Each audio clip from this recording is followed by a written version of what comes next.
जय हिंद फ्रेंड्स। स्वागत है आप सभी का हमारे चैनल द्विज कंसेप्ट में। फ्रेंड्स, हम कोई भी कॉम्पिटिटिव एग्ज़ाम की तैयारी करते हैं तो उसमें एक सेगमेंट यानी कि भूगोल का मानचित्र सेक्शन, उसके सवाल हमें हर एग्ज़ाम हॉल में मिलते हैं। लेकिन उसको तैयार करने का हमारा जो तरीका है वो काफ़ी हम उसे बहुत कठिन बना देते हैं। हम उसे रटना शुरू कर देते हैं, ऑब्जर्व नहीं करते, जिसकी वजह से हमें ऐसा लगता है कि वो हमें तैयार हो गया, लेकिन हमारे सवाल उससे सही नहीं हो पाते। तो आपकी इसी मुश्किल को थोड़ा-सा आसान करने के लिए हम एक नई सीरीज़ लेकर आए हैं, जिसका नाम है सैर सपाटा खेल-खेल में मानचित्र। फ्रेंड्स, सैर सपाटे से आपको ये फीलिंग आ रही होगी कि हम कहीं घूमने जा रहे हैं, तो काफ़ी हमें प्रॉब्लम्स नहीं होंगी। अगर हम सच में कहीं घूमने जाते हैं तब भी ऐसा ही होता है। हम कोई नोट्स बनाकर नहीं ले जाते, वहाँ हम जैसा देखते हैं वो चीज़ हमें वैसी ही याद हो जाती है। तो क्यों ना हम अपने मैप को, अपने मानचित्र को, विश्व के मानचित्र को, भारत के मानचित्र को ऐसे ऑब्जर्व करें कि वो हमारे दिमाग में बैठ जाए जाकर। थोड़े से अभ्यास के बाद हमें वो चीज़ें लंबे समय तक याद भी रहेंगी और हमारे बहुत सारे सब्जेक्ट्स में एक बेस का काम करेंगी। तो चलिए हम अपने इस क्रम को आगे बढ़ाते हैं और देखते हैं कि हम इस सेक्शन को कैसे कवर करेंगे। तो ठीक है, चलिए देखते हैं।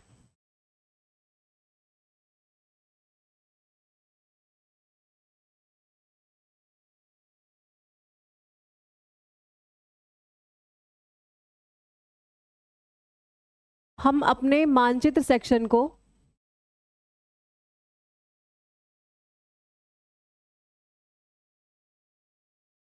कुछ हिस्से में बांट देते हैं कि हम इसे कैसे तैयार करेंगे।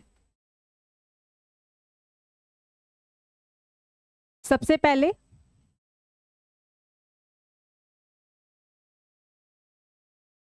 विश्व,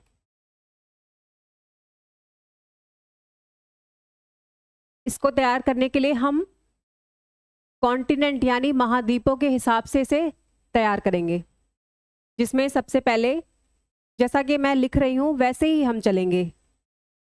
उत्तरी अमेरिका,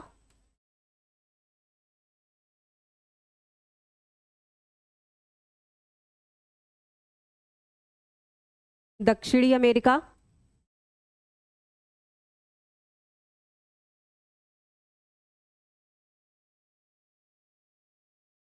एशिया,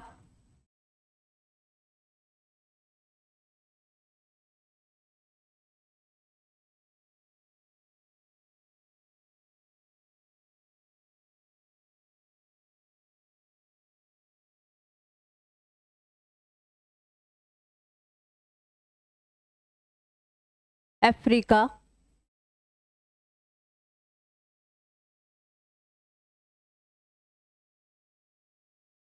यूरोप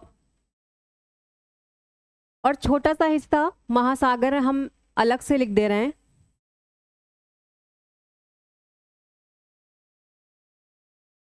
जिसमें हम छोटे छोटे आइलैंड्स और ज्वालामुखी, गर्त, ये सब देखेंगे।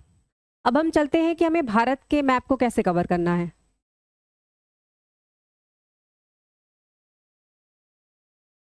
भारत में हम इसके फिजिकल मैप को पहले तैयार करेंगे, जिसमें हम सबसे पहले भारत की नदियां,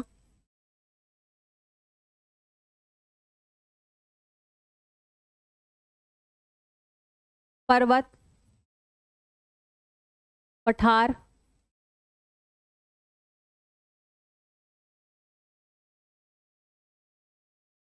तटीय क्षेत्र,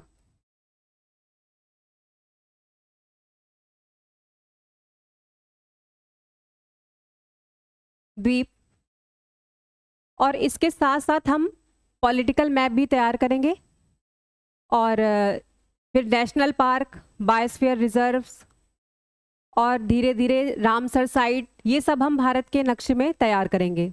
तो हम सबसे पहले आज चलते हैं भारत की नदियां।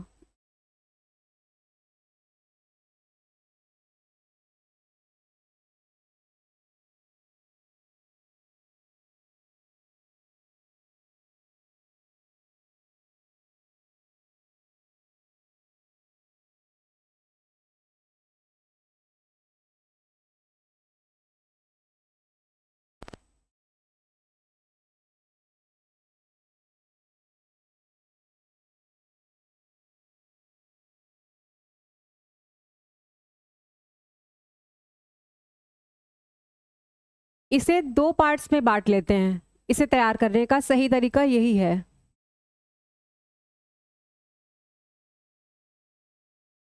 सबसे पहले हिमालय की नदियां,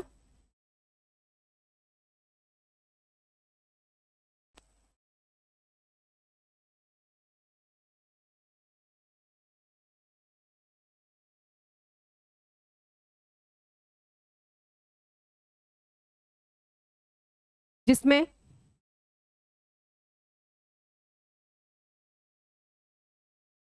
सिंधु नदी,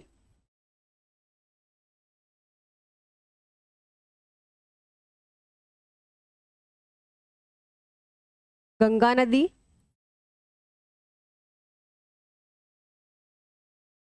और ब्रह्मपुत्र नदी।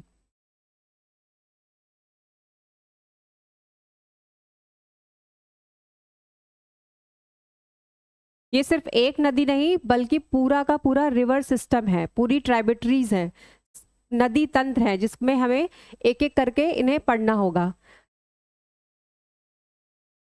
इसके बाद एक है प्रायद्वीपीय नदियां।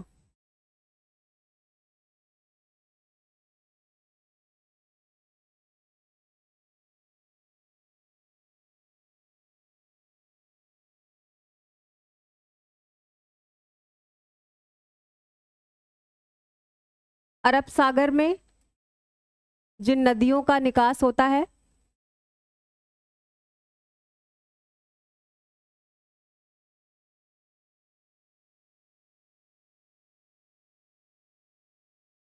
और बंगाल की खाड़ी।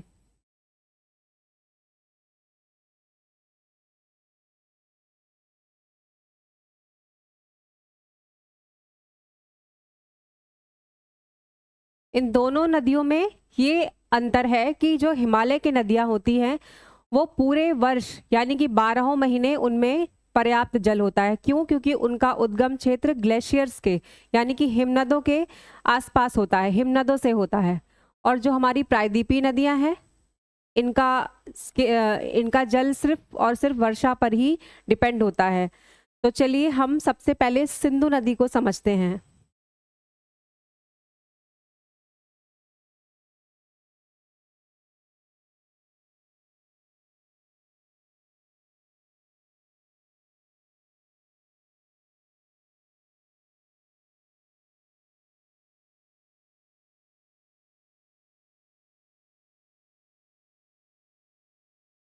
नदियों को समझने से पहले हमें ये देख लेना है कि इनसे सवाल कैसे पूछे जाते हैं, ताकि हम जब ये पूरा अपना कवर कर लेंगे टॉपिक तो आपको अपने सवालों के जवाब खुद मिल जाएंगे।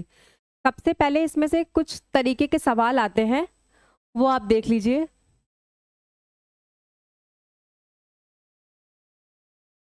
पहला सवाल आता है, नदियां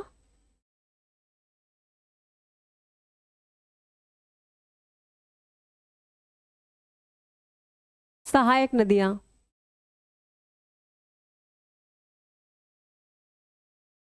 मतलब कि जैसे सिंधु की सहायक नदियों के नाम बताइए, इसमें से कौन सी ऐसी नदियां हैं जो सिंधु की सहायक नदियां नहीं हैं, इस तरीके के सवाल।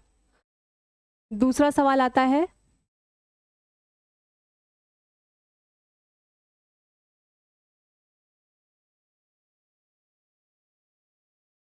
बांध या पावर प्रोजेक्ट, उन पे किस तरीके का कौन सा प्रोजेक्ट चल रहा है ये बताइए। और एक तीसरा सवाल आता है कि उत्तर से लेकर दक्षिण तक या पूरब से पश्चिम तक आप नदियों को नदियों का सही क्रम बताइए। इस तरीके के सवाल पूछे जाते हैं।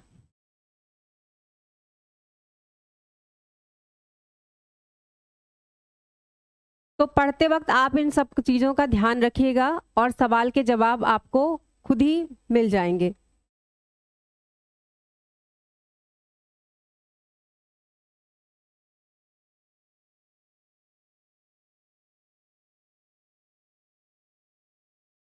सिंधु नदी को हम देखते हैं और इसके साथ साथ इसके पूरे सिस्टम को समझेंगे। सिंधु नदी कहाँ से निकलती है? मानसरोवर के पास।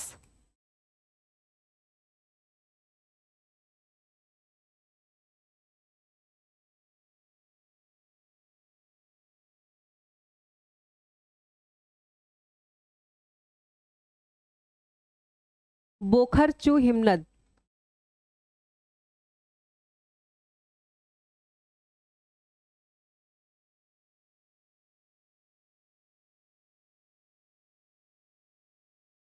यहां से इसका उद्गम होता है और ये अरब सागर में जाकर मिलती है।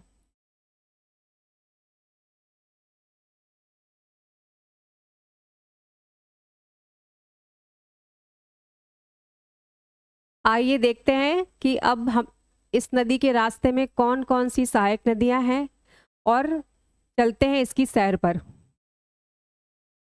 तो हम मानसरोवर पहुंचते हैं बोखरचू हिमनद पर। हम यहाँ से चलेंगे तो यहाँ पर कुछ रेंजेस हैं, कुछ पर्वतमालाएं हैं।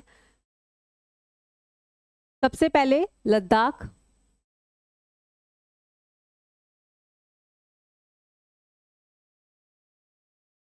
और ये है जास्कर।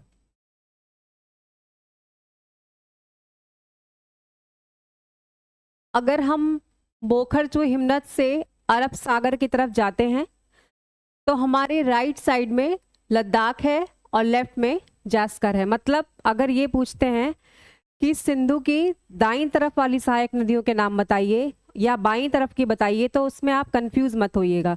नदी जहां से निकलती है और जहां जाती है वही उसकी दिशा होती है। तो अब यहां से निकलते हुए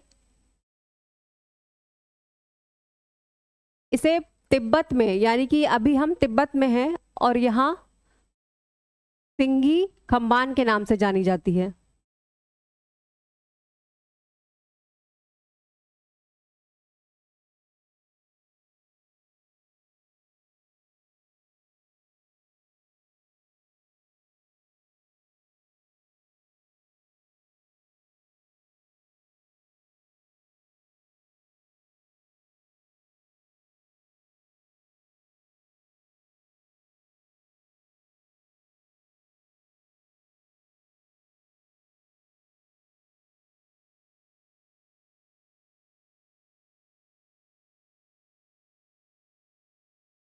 सिंगी खम्बान।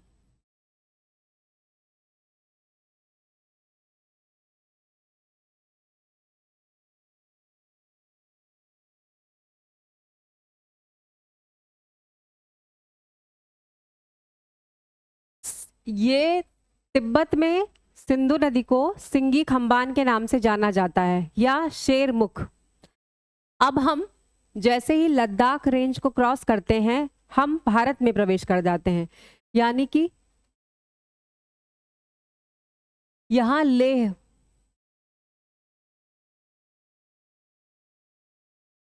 सिंधु नदी भारत में लेह से ही प्रवेश करती है। अब लेह में आने के बाद अब हम देखते हैं कि इसमें कौन कौन सी नदियां आकर मिलती हैं।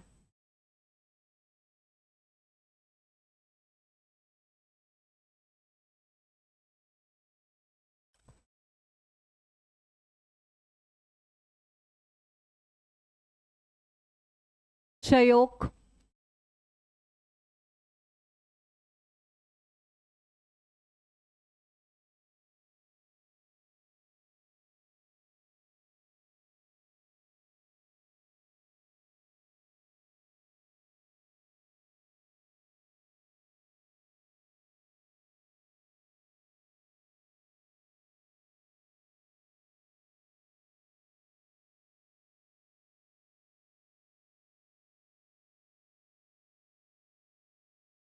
श्योक की सहायक नदी है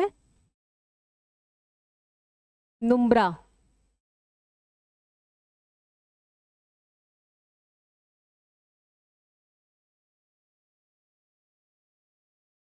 श्योक नदी को एक समय में डेथ डेथ रिवर कहा जाता था, यानी मृत्यु की नदी। आज हम पुल से इसे पार कर सकते हैं, लेकिन मध्यकाल में जो मिडिल ईस्ट से जो भी आक्रमणकारी आते थे उनके लिए श्योक को पार करना इतना आसान नहीं था, इसीलिए इसे मृत्यु की नदी कहा जाता था। अभी एक और सहायक नदी है जिसका नाम है गिलगिट।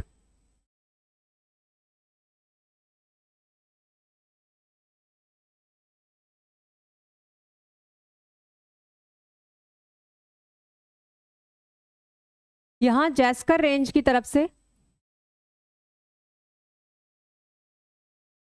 एक नदी आकर मिलती है सिंधु में, जिसका नाम है सुरु।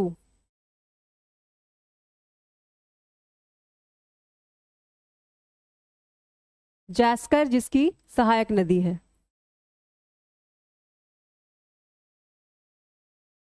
यहीं पर कारगिल, कारगिल यहीं पर स्थित है।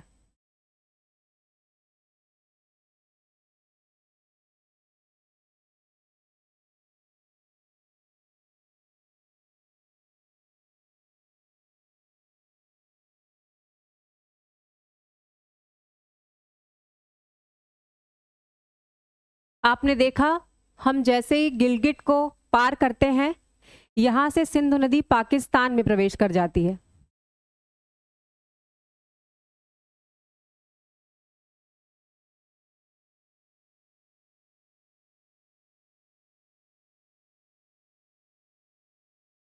मतलब यहां तक भारत है।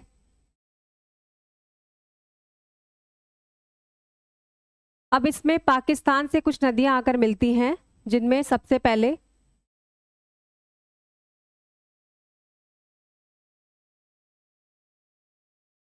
हुंजा,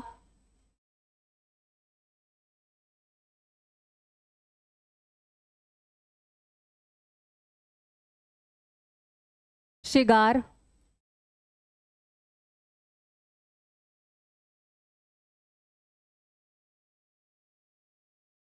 गास्टिंग,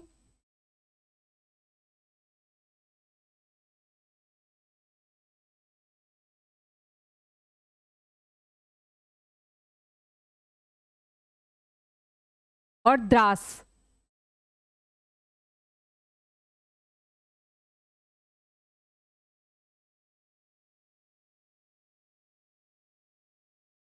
फिर अफगानिस्तान से एक नदी आकर मिलती है,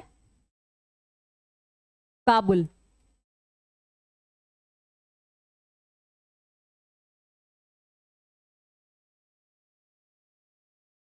इस काबुल नदी के किनारे ही अफगानिस्तान की राजधानी काबुल भी स्थित है।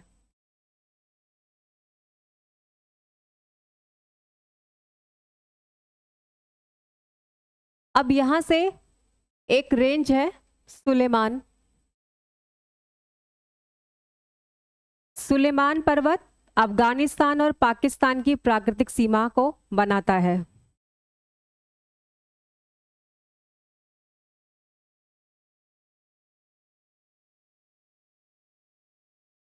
सुलेमान रेंज से कुछ नदियां आकर सिंधु नदी में मिलती हैं, जिसमें खुर्रम,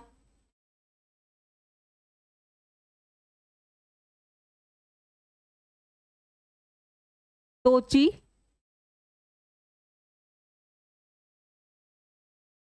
और गोमल।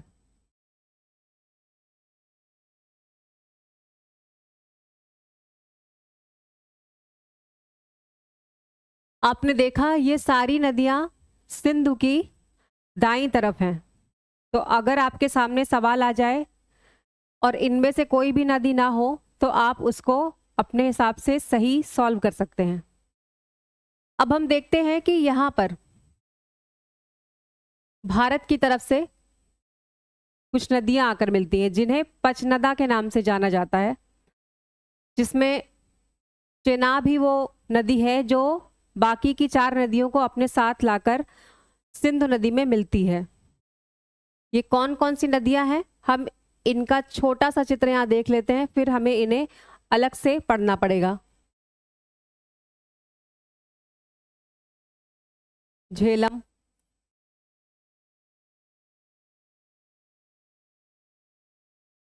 चेनाब,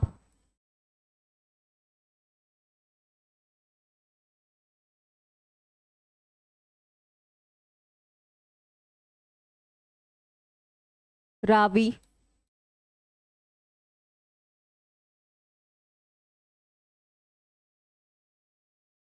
सतलज,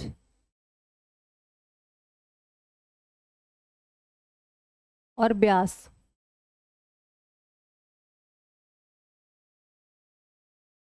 सिंधु नदी, अगर हम सिंधु नदी पे यहाँ से खड़े होकर इन पांचों नदियों को देखते हैं तो इसे हड़प्पा काल में, प्राचीन काल में सप्त सैंधव के नाम से जाना जाता था। फ्रेंड्स, ये वही जगह है जहां पर हमारे वेद लिखे गए थे। सिंधु नदी के एक तरफ सिंधु नदी के यहाँ पर मोहनजोदड़ो हड़प्पा काल में,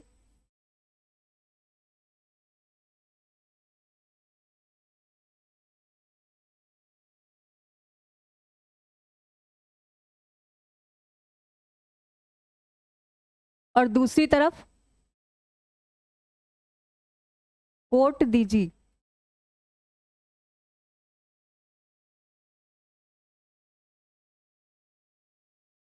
स्थित थे। सिंधु नदी वही नदी है जिसके नाम से भारत को हिंदुस्तान भी कहा जाता है। ईरानी लोग सिंधु को हिंदू बोलते थे और वहाँ रहने वाले को हिंदुस्तानी कहते थे, और जो यूनानी थे, ग्रीक थे, वो इसे इंडस रिवर कहते थे, जिसकी वजह से भारत को इंडिया के नाम से भी जाना गया।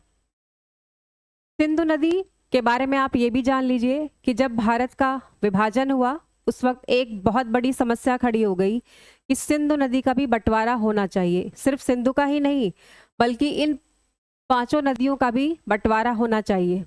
इसके लिए सिंधु जल समझौता हुआ, सिंधु नदी का जल समझौता हुआ, जिसके तहत झेलम, चेनाब और रावी, इन तीनों नदियों को पाकिस्तान को दे दिया गया।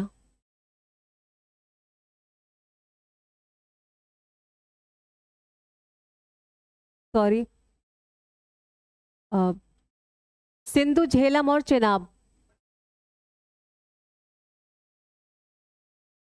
ये पश्चिम नदियां हैं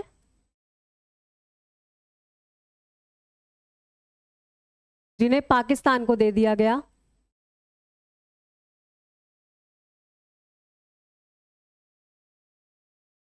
और रावी, ब्यास और सतलज पर भारत का अधिकार हो गया।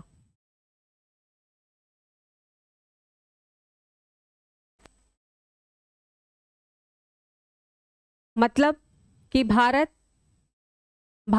झेलम और चेनाब पर भी सिर्फ उन नदियों का, यानी कि उनमें हम सिर्फ बिजली का उत्पादन कर सकते हैं, सिर्फ इतना ही उसका वो उपयोग कर सकता है। उस पर कोई जलाशय नहीं बना सकता, ना ही उसके जल को इकट्ठा कर सकता है, ना वहां से नहर निकाल सकता है। ये सारे अधिकार भारत को नहीं दिए गए इस नदी जल समझौते के तहत। ये मैंने इसलिए बताया क्योंकि आगे जब हम power projects, hydro power projects को पढ़ेंगे तो आपको ये बात पहले से पता होनी चाहिए। अब चलते हैं हम झेलम की तरफ। अब एक एक करके हम इन सारी नदियों को देखते हैं कि ये इनका कहाँ से निकलती हैं और कहाँ तक जाती हैं।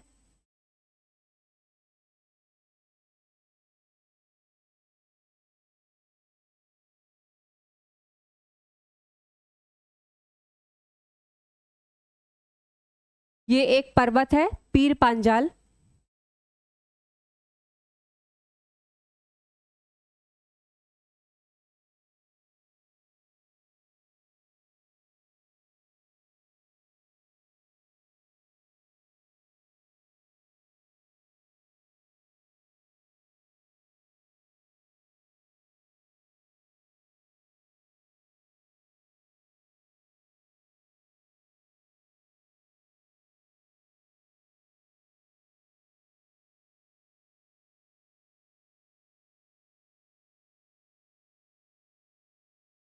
पीर पांजाल के पास एक झरना है जिसका नाम है वेरीनाग।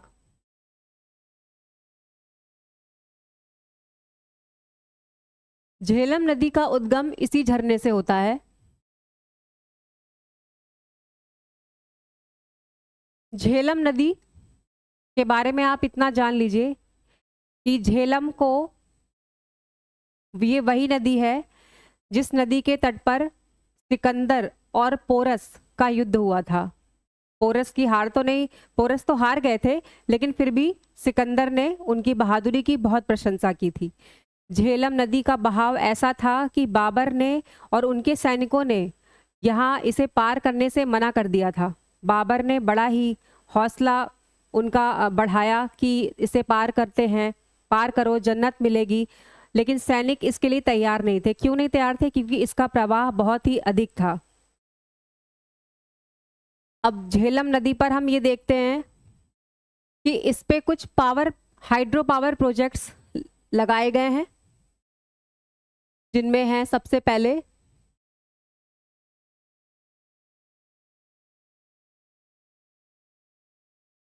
रातले।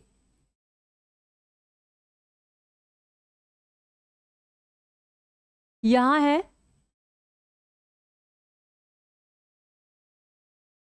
रातले या रैतले, दो नामों से इसे जानते हैं, रैतले भी कह सकते हैं।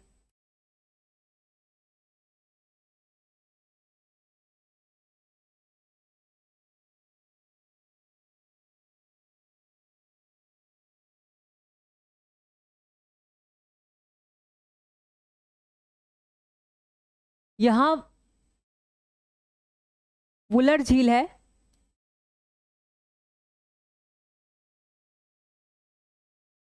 वुलर झील भारत की मीठे पानी की सबसे बड़ी झील है। वुलर झील के एक मुहाने पर ही बुलबुल परियोजना है।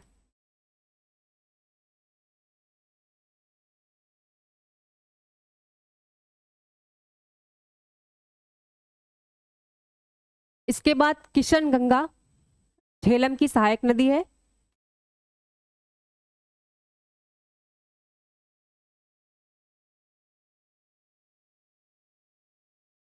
किशन गंगा को पाकिस्तान में नीलम के नाम से जाना जाता है।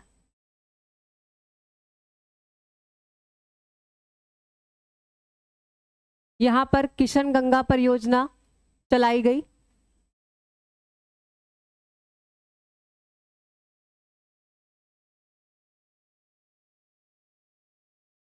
अब इन परियोजनाओं में सबसे खास बात यह है कि किशन गंगा और रातले, इन दोनों में जब जब हम भारत ने इन परियोजनाओं को शुरू किया तो पाकिस्तान, जिसके बारे में मैंने आपको बताया था, सिंधु नदी जल समझौता, उसी फाइल को लेकर पाकिस्तान पूरी दुनिया में घूमने लगा।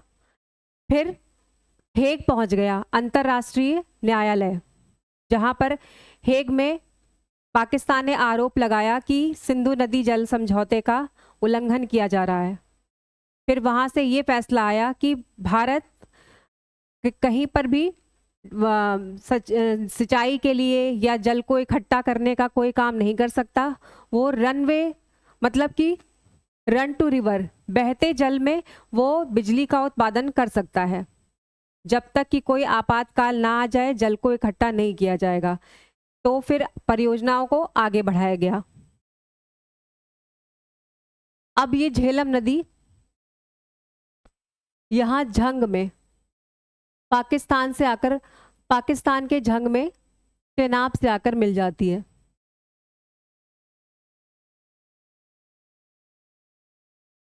इसके बाद हम चेनाब को देखते हैं। चेनाब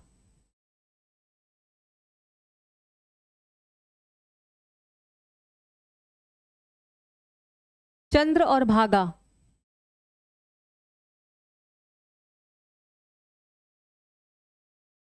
चंद्र और भागा, बारह ला चला,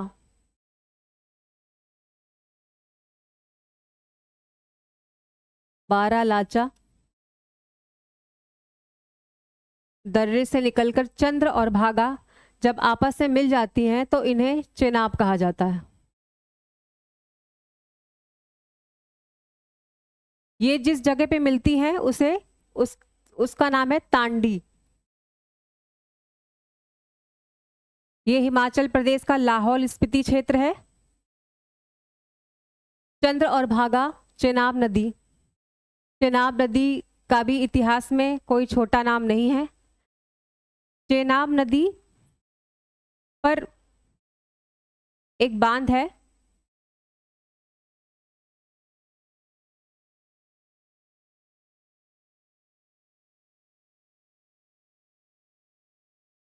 चेनाब पर कुछ परियोजनाएं हैं।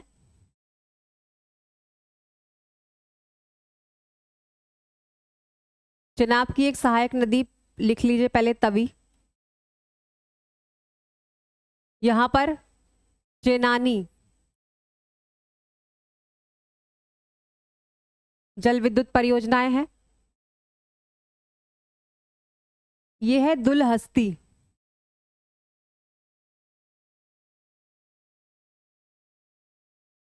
दुलहस्ती, चेनानी, तवी नदी के किनारे ही जम्मू स्थित है।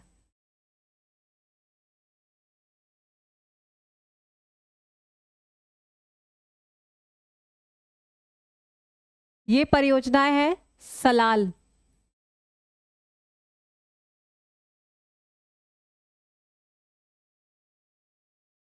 और एक है बगलीहार।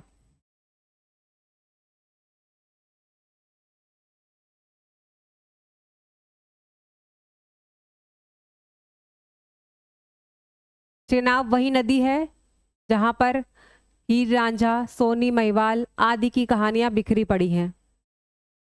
चेनाब नदी के किनारे हड़प्पा काल का सबसे उत्तरी नगर मांडा भी स्थित है।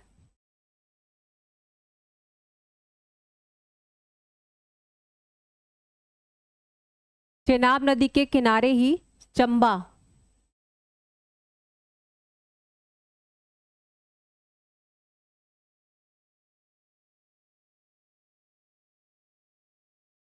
भी स्थित है। अब हम आगे इसकी अगली सहायक नदी की तरफ चलते हैं।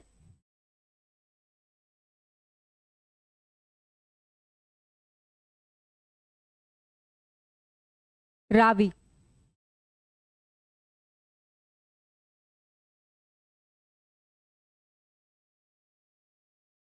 कुल्लू की पहाड़ियों से निकलती है रावी।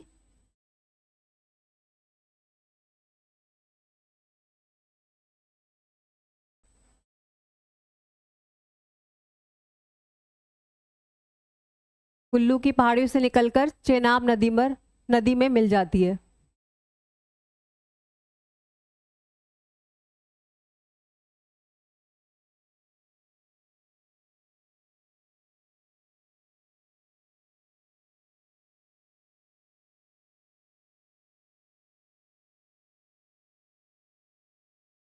चंबा रावी के तट पर है, मैंने गलत बता दिया था।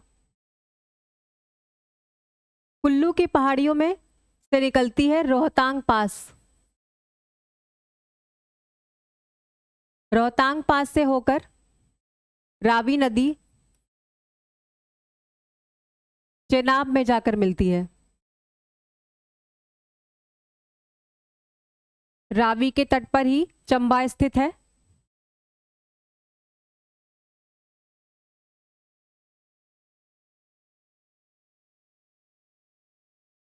रावी के तट पर एक परियोजना है जिसका नाम है थीन।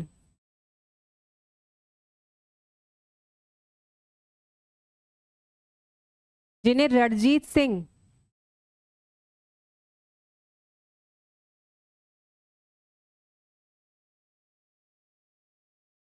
सिंह के भी नाम से जाना जाता है।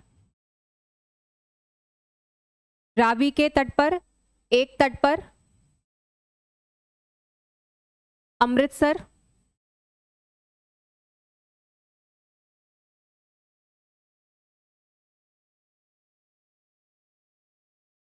तो दूसरे तट पर जो कि हिस्सा पाकिस्तान में है वहां लाहौर स्थित है।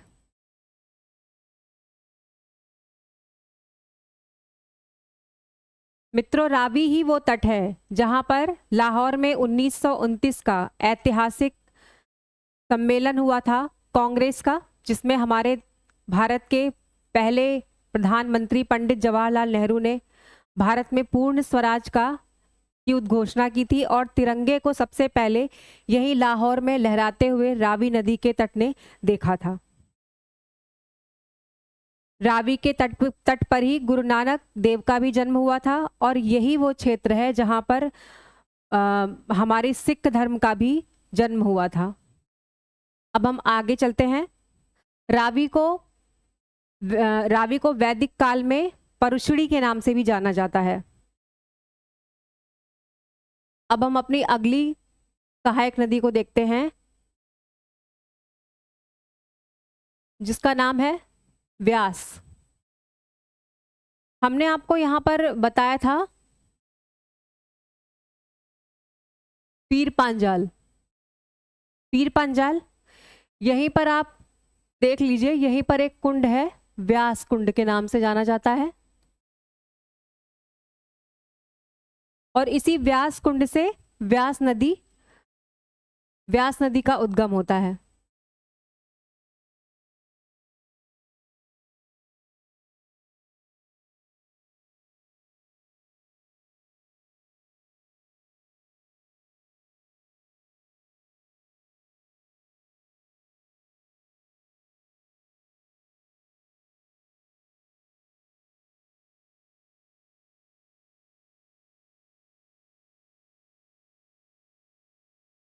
व्यास, व्यास पर एक परियोजना है जिसका नाम है पोंग।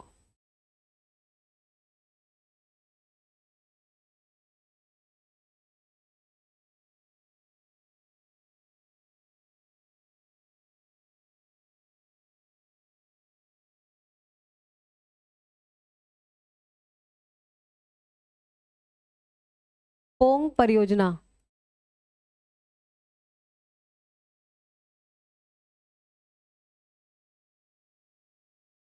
पोंग परियोजना आज रामसर साइट में इसका नाम आ गया है, और यहां पर वाइल्ड लाइफ सेंचुरी भी यहीं पर स्थित है। व्यास नदी सतलज की सहायक नदी है, तो हमें सतलज नदी को भी देखना होगा।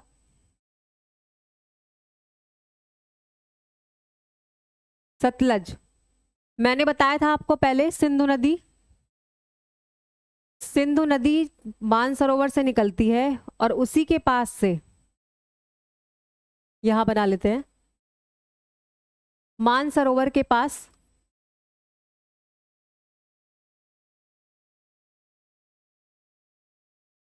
राक्षस ताल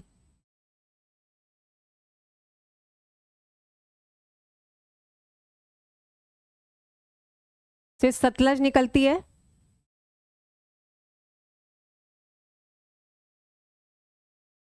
और आगे ये चेनाब में मिल जाती है।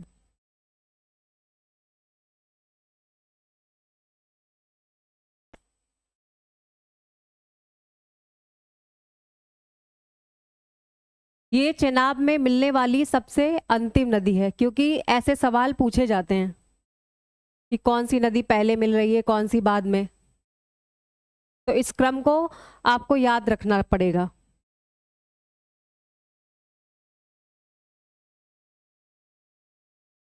तिब्बत में शिपकिला पास, शिपकिला दर्रा,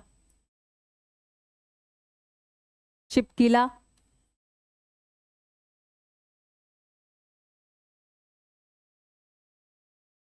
इसी को पार करने के बाद सतलज भारत में प्रवेश करती है, और यहां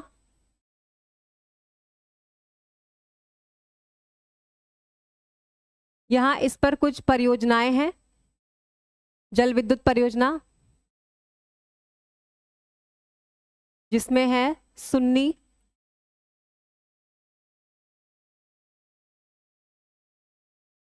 नाथपा,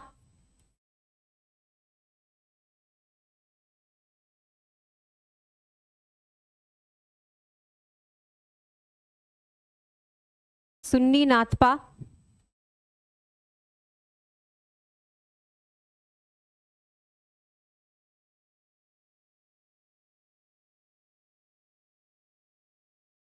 और भाखड़ा नांगल, भाखड़ा नांगल।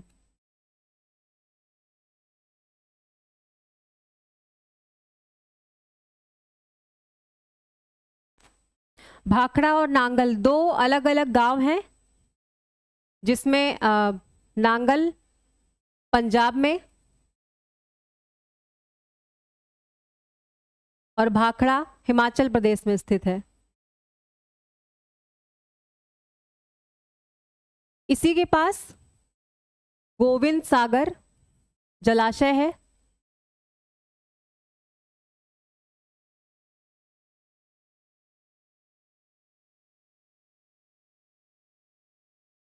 व्यास और सतलज जहां पर मिलती है वहां हरीके बैराज स्थित है।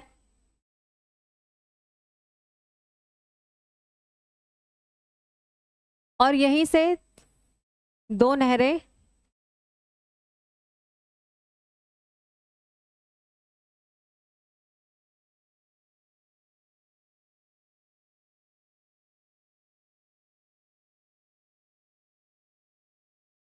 इंदिरा गांधी नहर,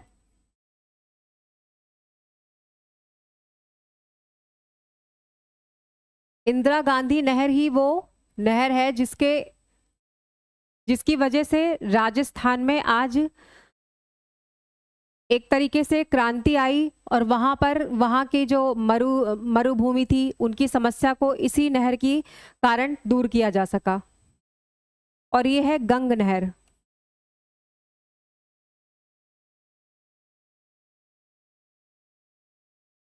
सतलज के किनारे पंजाब में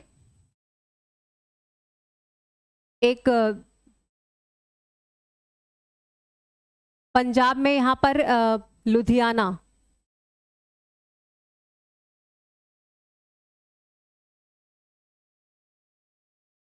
लुधियाना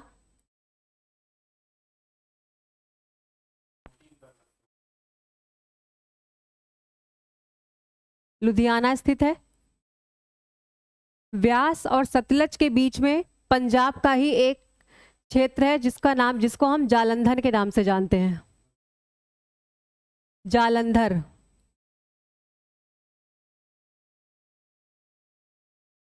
आप देख रहे हैं कि दो नदियों के दोआब के बीच में जालंधर स्थित है, तो ये क्षेत्र कितना उपजाऊ होगा।